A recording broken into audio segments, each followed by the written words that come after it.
మానవుడు జన్మ పాపము, కర్మ పాపం అనేది మానవుని వెంటాడుతూ ఉన్నటువంటిది ఉంది. ఇలాంటి దుస్థితిలో ఉన్నటువంటి మానవునికి పరిష్కారం చేయగలిగినటువంటి వాడు ఎవరంటే మనుషులను తయారు చేసినటువంటి వాడు. మనుషులను సృష్టి చేసినటువంటి వాడు.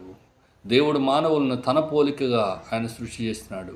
తన స్వరూపంలో సృష్టి చేసినటువంటి వాడుకున్నాడు. తన కొరకు మానవుని సృష్టి చేసుకున్నాడు. తనతో సహవాసం చేయాలని దేవుడు మానవుని సృష్టి చేస్తున్నాడండి. అంతేగాని ఏదో ఒక పశువులాగానో, లేక ఏదో సముద్రంలో ఒక చేపలాగానో, లేక ఈ యొక్క సర్వ సృష్టిలో ఏదో ఒక వృక్షంలాగానో దేవుడు మానవుని సృష్టి చేయలేదండి. దేవుడు నేలమంటితో మానవుని తయారు చేసి ఓ బొమ్మగా చేసి ఆ మానవుని యొక్క నాసికారంధ్రంలో జీవవాయువును ఊదినని రాబడింది. ఎప్పుడైతే దేవుడు జీవవాయువును ఊదినాడో మనుషుడు జీవించు ప్రాణి అయినాడు, జీవించు ఆత్మ.